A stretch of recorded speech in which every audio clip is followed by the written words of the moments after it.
एक व्यक्ति कोई जिज्ञासु एक दिन आया। उसका नाम मोलक पुत्र था। एक बड़ा ब्राह्मण विद्वान 500 शिष्यों के साथ बुद्ध के पास आया। निश्चित ही उसके पास बहुत सारे प्रश्न थे। एक बड़े विद्वान के पास ढेर सारे प्रश्न ही होते हैं, समस्या ही समस्या।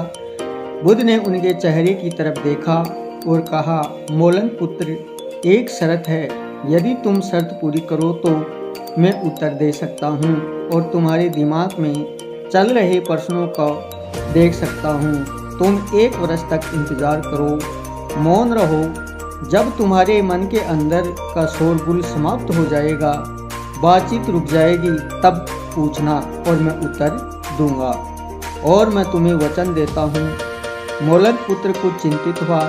1 वर्ष तक मौन रहा, तब ये व्यक्ति उत्तर देगा। और कौन जाने क्या उत्तर देगा, सही भी देगा या नहीं। मुझे लगता है ये 1 वर्ष बिल्कुल ही बेकार जाएगा। इसके उत्तर बेकार भी हो सकते हैं। बहुत संकट में पड़ गया और मन में झिझक भी रहा था। ऐसी शर्त मानने में खतरा था। तभी बुद्ध ने दूसरा शिष्य जोर से हंसने लगा। वो पास ही बैठा था। वह खिलखिलाकर हंसने लगा। मोलक पुत्र और भी परेशान हो गया। उसने कहा, क्या बात है, तुम क्यों हंस रहे हो?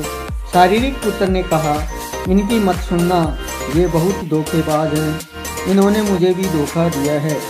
जब मैं आया था, तुम्हारे तो केवल 500 शिष्य हैं, मेरे पास 5000 शिष्य भी थे। मैं भी बड़ा ब्राह्मण था, दुनिया भर में मेरी भी प्रसिद्धि थी। उन्होंने मुझे फुसला लिया।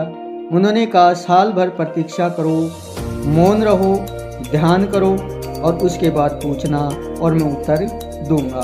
साल भर बाद कोई प्रश्न ही नहीं बचा, तो मैंने कभी कुछ पूछा भी नहीं और उन्होंने कोई उत्तर भी नहीं दिया। यदि तुम पूछना चाहते हो तो अभी पूछो। इसी चक्कर में पड़ गया तो मुझे भी इसी तरह धोखा दिया है। बुद्ध ने कहा, मैं अपने वचन का पक्का हूँ।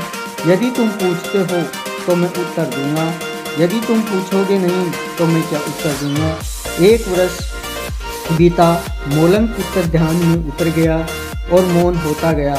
इसी तरह बातचीत समाप्त हो गई। भीतर का कोलाहल रुक गया और बिल्कुल भूल गया कि 1 वर्ष कब बीत गया।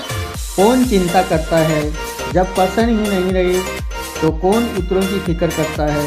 एक दिन बुद्ध ने अचानक पूछा, ये वर्ष का अंतिम दिन है। इसी दिन तुम 1 वर्ष पहले यहाँ आए थे। मैंने वचन दिया था कि 1 वर्ष बाद तुम जो पूछोगे मैं उसका उत्तर दूंगा। और आज मैं यह उत्तर देने को तैयार हूँ। तुम अब अपना प्रश्न पूछो। मोलक पुत्र हंसने लगा और उसने कहा, आपने मुझे भी धोखा दिया है। वो शारीरिक पुत्र ठीक कहता था। प्रश्न ही पूछने के लिए नहीं रहा तो तुम क्या पूछो?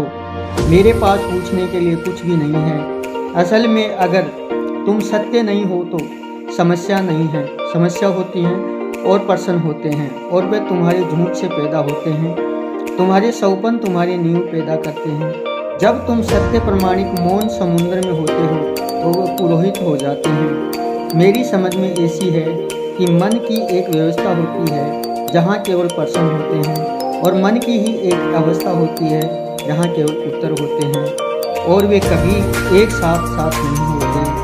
यदि तुम अभी भी पूछ रहे हो तो उत्तर ग्रहण नहीं कर सकते और मैं उत्तर दे सकता हूँ, लेकिन तुम उसे नहीं ले सकते।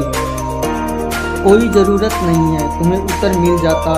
किसी प्रश्न का उत्तर नहीं दिया जा सकता। मन एक अवस्था है, उपलब्ध करनी होती है जहाँ कोई प्रश्न नहीं होते। प्रश्न हित अवस्था ही एक उत्तर होती है। यही तो ध्यान का एक प्रक्रिया है। प्रश्नों को गिरा देना, भीतर चलती बातचीत को गिरा देना। भीतर चलती बातचीत रुक जाती है तो ऐसी अवस्था में असीम मौन छा जाता है और मौन हर चीज़ का उत्तर मिल जाता है। हर चीज़ सुलझ जाती है। शाब्दिक रूप में नहीं, अस्तित्वगत रूप में सुलझ जाती है। कहीं कोई समस्या नहीं रहती है।